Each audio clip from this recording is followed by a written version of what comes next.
හරි එතකොට මේ අපිට අද කතා කරන්න තියෙන්නේ නිෂ්පාදන හැකියාව වක්‍රයක් කියන්නේ මොකද්ද? ඒක අඳිද්දි ළමයි උපකල්පනය කරන දේවල් ටික මොනවද? මේක සාමාන්‍යයෙන්ම ඔයාලා පාස් පේපර්ස් ඇනලයිස් කරලා බැලුවොත් සාමාන්‍යයෙන් අවුරුද්දක් අනිවාර්යෙන් ඇවිල්ලා තියෙන ප්‍රධාන ප්‍රශ්නයක්. තේරුණාද? හරි. එතකොට ටර්ම් ටෙස්ට් එක ගත්තත් ඔයාලා ටර්ම් ටෙස්ට් 6ක් විතර ලියනවා. ඔයා 6 අනිවාර්යෙන් මේ ප්‍රශ්නේ තියෙනවාම තමයි. ඒ හින්දා මේක ඒ කියන්නේ අර ඉච්චරටම වැදගත් කන්සෙප්ට් එකක් හේතුව අනිවාර්යෙන් MCQ එක හරි මේ පොයින්ට් එකක් තියෙනවා. මේවා ස්ටෙප් බයි ස්ටෙප් ඉගෙන ගන්න. එතකොට පට්ට ලේසි වැඩි. ඉස්සෙල්ලාම අපි බලමු නිෂ්පාදන හැකියාවක් කියන්නේ මොකක්ද කියලා. මොකක්ද නිෂ්පාදන හැකියාවක් කියන්නේ? හරි. එතකොට ලියා ගන්න නෝට් එක. නෝට් එකේ ලියා ගන්න. කිසියම් නිශ්චිත අවස්ථාවක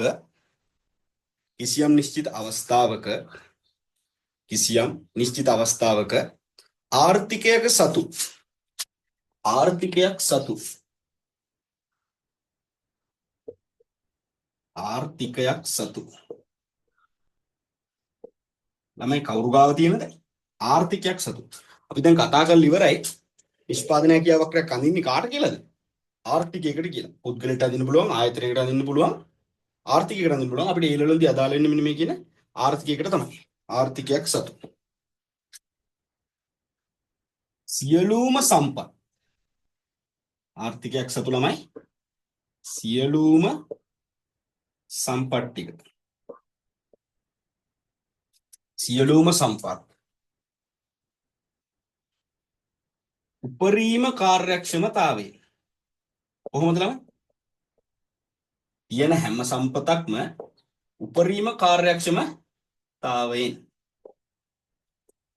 සම්පතක්ම උපරිම කාර්යක්ෂමතාවයෙන්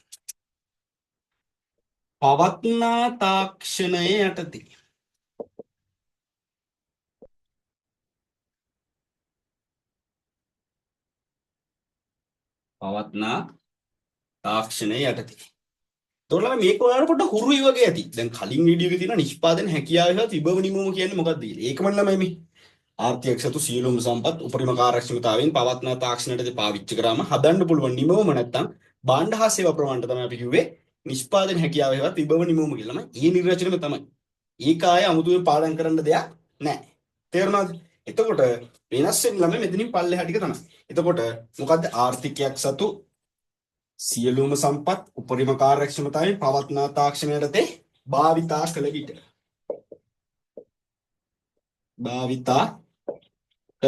නිපදවිය හැකි භාණ්ඩ හා සේවා ප්‍රමාණය නැත්නම් නිමවුමට කිව්වා නිෂ්පාදන හැකියාව කියලා. දැන් කියනවා ළමයි රතුපාට පැන ලියා ගන්නවා නෝට් එකේ. රතුපාට පැණි භාවිතා කළ විට නිපදවිය හැකි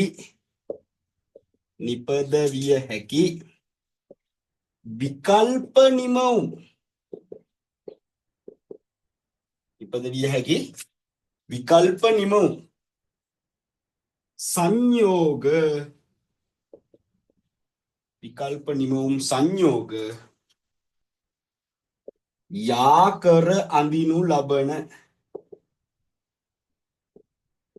යාකර අඳිනු ලබන රේඛාවට තමයි ළමයි අපි කිව්වේ මොකක් කියලාද? එහෙනම් මෙන්න මේ රේඛාවට තමයි අපි ලියන්නේ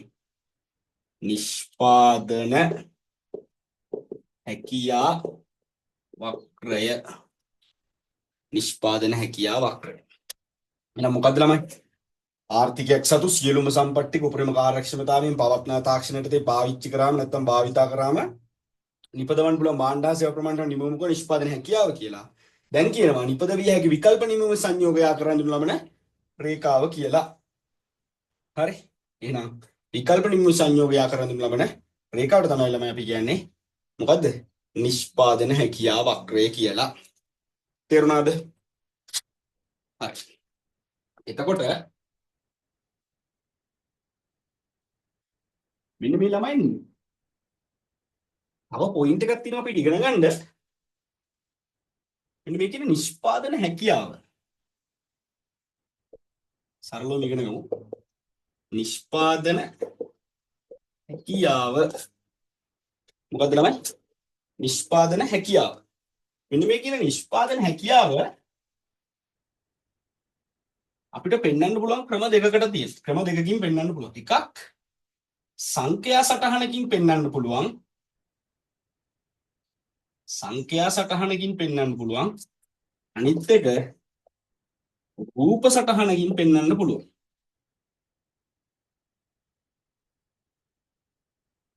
සංඛ්‍යා සටහනකින් පෙන්වන්න පුළුවන් ළමයි. රූප සටහනකින් පෙන්වන්න පුළුවන්. මේ සංඛ්‍යා සටහනකින් පෙන්වනවා කියන එක ළමයි අපිට දෙආකාරයකට පෙන්වන්න පුළුවන්. එකක්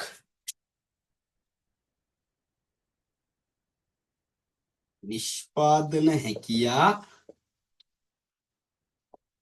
අන්තලේඛනය. නිෂ්පාදන හැකියා අන්තලේඛනය. අනිත් එක විකල්ප නිමවුම්. විකල්ප නිමවුම් සංයෝග ලේඛනය. එහෙනම් මොකද ළමයි නිෂ්පාදන හැකියාව පෙන්වන්න පුළුවන් ක්‍රම දෙකක් තියෙනවා. සංඛ්‍යා සටහනකින් පෙන්වන්න පුළුවන් නැත්නම් රූප සටහනකින් පෙන්වන්න පුළුවන්. සංඛ්‍යා සටහනකින් පෙන්වන්න පුළුවන්. ඒක ආය කොටස් දෙකකට බෙදා ගන්න පුළුවන් ළමයි. නිෂ්පාදන හැකියා අන්තලේඛනයක් මගින් පෙන්වන්න පුළුවන්. විකල්ප නිමවුම් සංයෝග ලේඛනයක් මගින් පෙන්වන්න පුළුවන්. අන්තලේඛන කියන එක සරලව කියලා දෙන්නම් ළමයි. හිතන්න රටක හදනවා ළමයි සහලුයි රෙදි. මොනවද හදන්නේ? සහලුයි රෙදි. එතකොට හිතන්න අන්තලේඛනයෙන් කියන එකෙන් පෙන්නන්නේ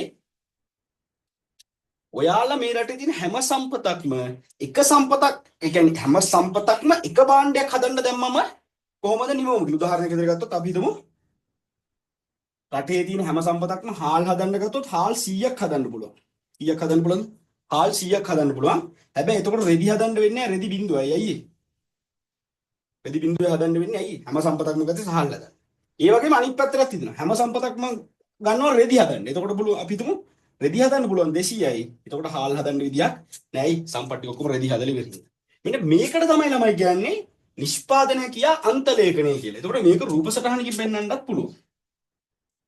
මේක රූප සටහනකින් පෙන්වන්නත් පුළුවන්.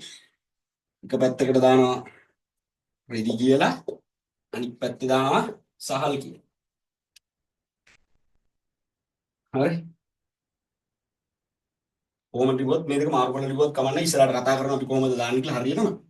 එතකොට මාරු කරලා ලියා ගන්න පුළුවන් දැනට. හැම වෙලේම අපි හොඳට මතක තියාගන්න මේ තිරස් පැත්තට දාන නිෂ්පාදනය වැඩි කරන භාණ්ඩ. හරි. නිෂ්පාදනය වැඩි කරන භාණ්ඩ. එතනම නිෂ්පාදනය වැඩිලා තියෙන රෙදිනේ. ඒක අනිවාර්යයෙන් මේ පැත්තට එනවා රෙදි. ඒක මම කියලා දෙන්න. ඊළඟ පාර්ට් එකේදී අපි කලින් එක කතා කරා. කලින් වීඩියෝ එක බලන්න එතකොට ඔයාලට තේරෙයි. ඉතින් පේන්නේ නැහැ නේද? හරි.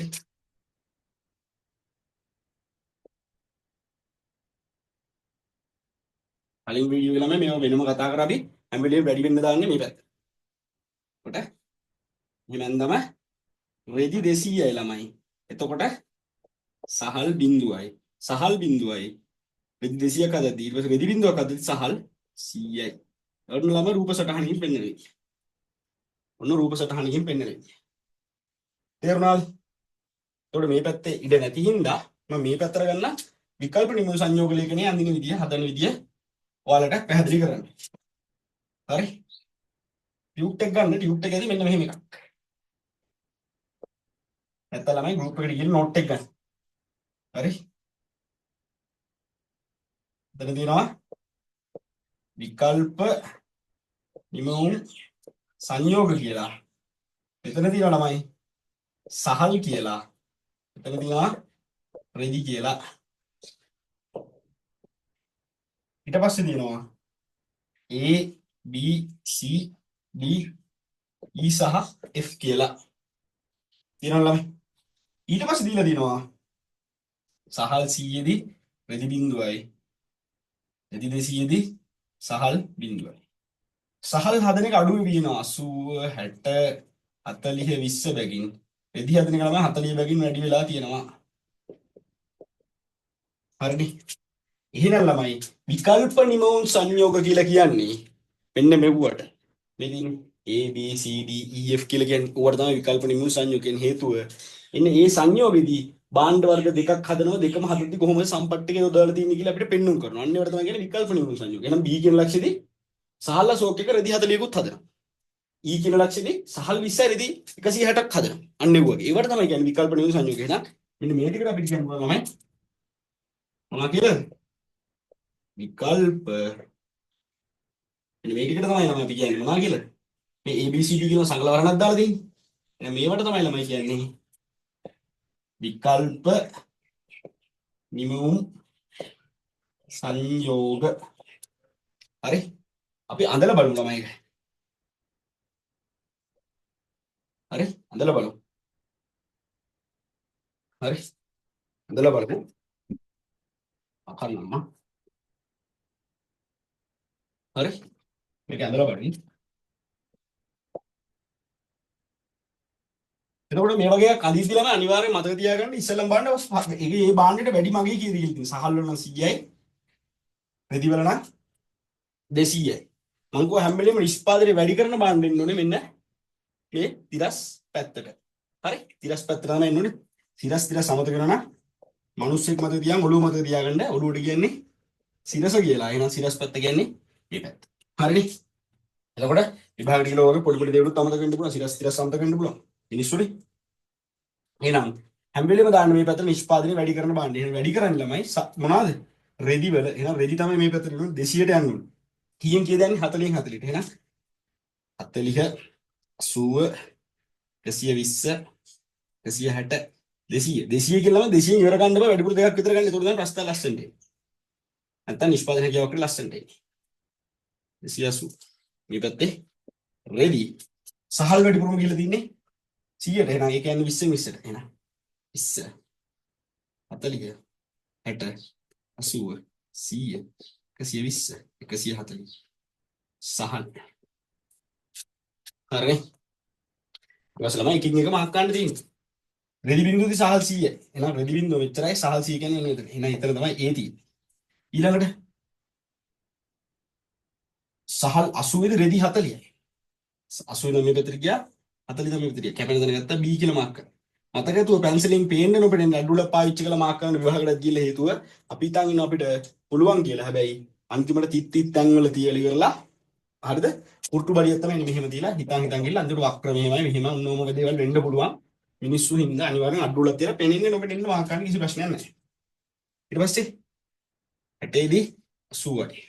C 40 දී 120යි. B ප්‍රශ්නයක් නැහැ. හරි? ඊට පස්සේ 20 දී 160යි. E අද මාක් කරගත්තා. ප්‍රශ්නයක් නැහැ. ඊළඟට 200 බිඳුවයි. එහෙනම් මෙන්න මේ ටික ඇඳලා යා කරන රේඛාවට තමයි අපි කියන්නේ නිෂ්පාදන හැකියාවක් ක්‍රය. එහෙනම් මේ තියෙන ළමයි A B C D E F කියලා තියෙන්නේ විකල්ප නිමවුම් සංයෝග. විකල්ප නිමවුම් සංයෝග. එහෙනම් නිර්වචනයේ කිව්ව මොකද? කිසියම් අවස්ථාවක ආර්ථිකයක තියෙන හැම සම්පතක්ම කොහොමද උපරිම කාර්යක්ෂමතාවෙන් පවත්නා තාක්ෂණයේදී පාවිච්චි කරාම හදන්න පුළුවන් ඉපදවිය හැකි විකල්ප නිමවුන් සංයෝග ටික යා කරලා දෙන රේඛාව වෙන්න A B C D E යා කරලා ඉඳලාම රේඛාව මේකට තමයි කිව්වේ නිෂ්පාදන හැකියා වක්‍රය කියලා. තේරුණාද? මම හිතනවා තේරෙන්න ඇති කියලා. හරිනේ. එහෙනම් අර නිර්වචනෙම තමයි පාඩම් කරගන්න තියෙන වැඩේ ලේසි. තේරුණාද? ඒ හින්දා හරියට පාඩම් කරගන්න නෝට් එක අතේ තියාගෙන මේ වගේ තර්ක කර කර ඇත්ත මොකද්ද වෙන්නේ කියලා පාඩම් කරගන්න ඉක්කොන් වල. එතකොට වැඩේ ලේසි මොකද්ද වෙන්නේ කියලා නැතුව අර කටපාඩම් කරන්න ගියොත් එහෙම වැඩි සුට්ටක් අමාරු හේතුව තර්ක කරන්න ඉගෙන ගත්ත කියන ළමයි ඔයාලට වැඩේ කරන් යන්න පුළුවන්. හරි? ඒකට ඒ ටික හරි. දැන් බලමු අපි මෙන්න මේ වක්‍රයක් අනිද්දී අපි පාවිච්චි කරන උපකල්පන මොනවද කියලා. විභාගයට හැමදාම එනවා. එතකොට ළමයි අධිකම ගත්තා නිෂ්පාදන හැකියාව වක්‍රයක් කියන්නේ මොකද්ද? නිෂ්පාදන හැකියාව වක්‍රයක් පෙන්වන විකල්ප නිමු සංයෝග ලේඛනයක් කියන්නේ මොකද්ද? අන්ත ලේඛනයක් කියන්නේ මොකද්ද? ඒක ඔක්කොම ඉගෙන ගත්තා. දැන් එතකොට යන්නේ උපකල්පන ටික ඉගෙන ගන්න. උපකල්පන. හරි? පළවෙනි උපකල්පනේ තමයි ළමයි පළවෙනි උපකල්පනේ ලියාගන්න සම්පත් සම්භාරය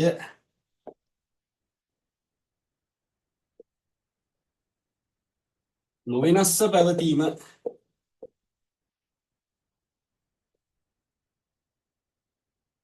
සම්පත් සම්භාරය නොවෙනස්ව වෙන්නේ. සියලුම සම්පත් කිව්වම ළමයි උපරිම කාර්යක්ෂමතාවය පාවිච්චි කරන්නත් කිව්වා.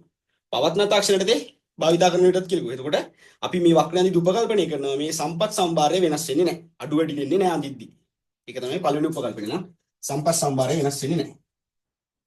දෙවෙනි උපකල්පනය තමයි තාක්ෂණය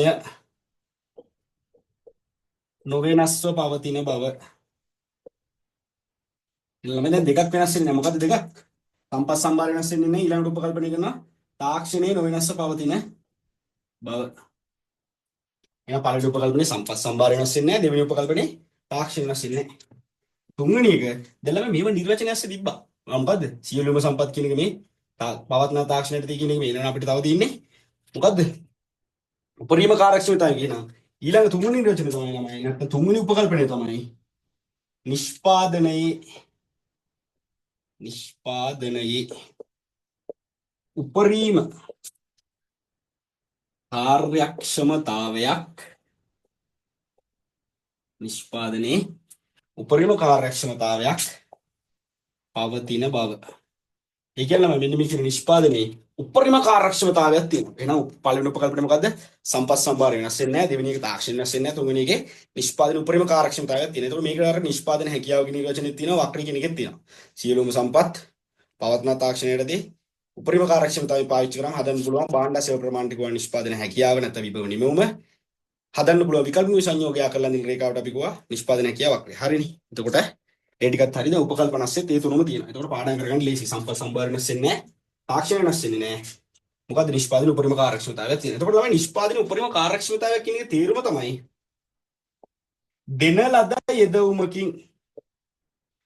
දෙන ලද යෙදවුමකින් උපරිම නිමවුමක් ලබා ගැනීම. දෙන ලද යෙදවුමකින් උපරිම නිමවුමක් ලබා ගැනීම. විභාගෙදී මේවත් ලියන්න ඕනේ. ඒ කියන්නේ අපි දන්නවා කියලා පෙන්වන්න ඕනේ විභාගෙදී. හැමදේම දන්නවා. මම මේකත් දන්නවා. මම මේකත් දන්නවා. එතකොට තමයි ලකුණු ටික ඔක්කොම ගන්න පුළුවන්. ඒ කියන්නේ දෙන ලද යෙදවුමකින් උපරිම නිමවුමක් ලබා ගන්නට අපි කියන මොකක් කියලාද? නිෂ්පාදන උපරිම කාර්යක්ෂමතාවය පවතින බව කියලා. එතකොට මෙන්න මේ නිෂ්පාදන උපරිම කාර්යක්ෂමතාවයක් ඇති වෙන්න නම් ඉටු විය යුතු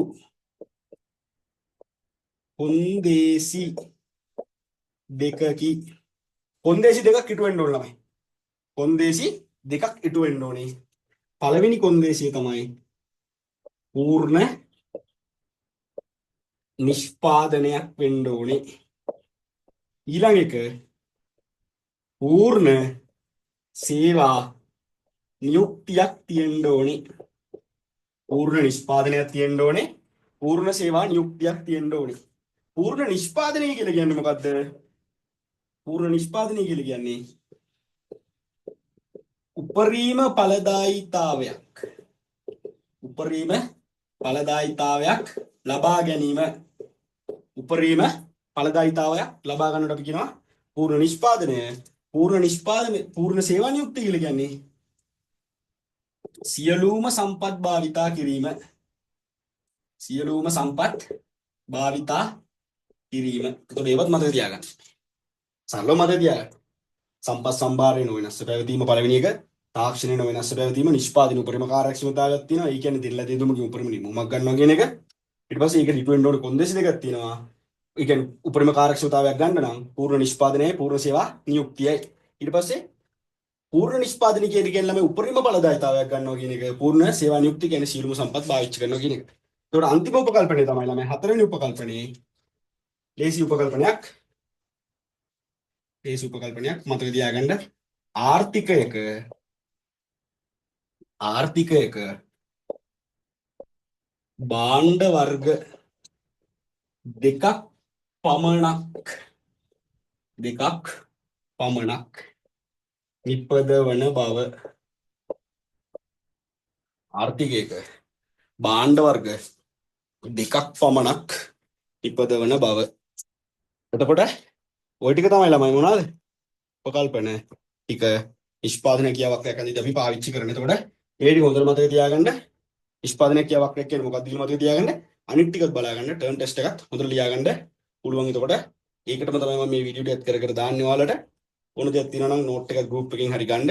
ඕන ළමයි කරන් වැඩි ටික කරගන්න. එහෙනම් අපි ඊළඟට ස්ථාවර හා වැඩෙන ආවස්තික පිරිවැය කියන එකයි නිෂ්පාදන හැකියාව වක්‍රයක ආවස්තික පිරිවැය කියන්නේ මොකිනුයි හම්බෙමු. තව වීඩියෝස් ටිකක් තියෙනවා නිෂ්පාදන හැකියාව වක්‍රය ගැනම කරලා ඒ ටිකත් බලන්න. එතකොට ඔයාලට ඔයාලගේ දැනුම තව ටිකක් වැඩි කරගන්න පුළුවන්.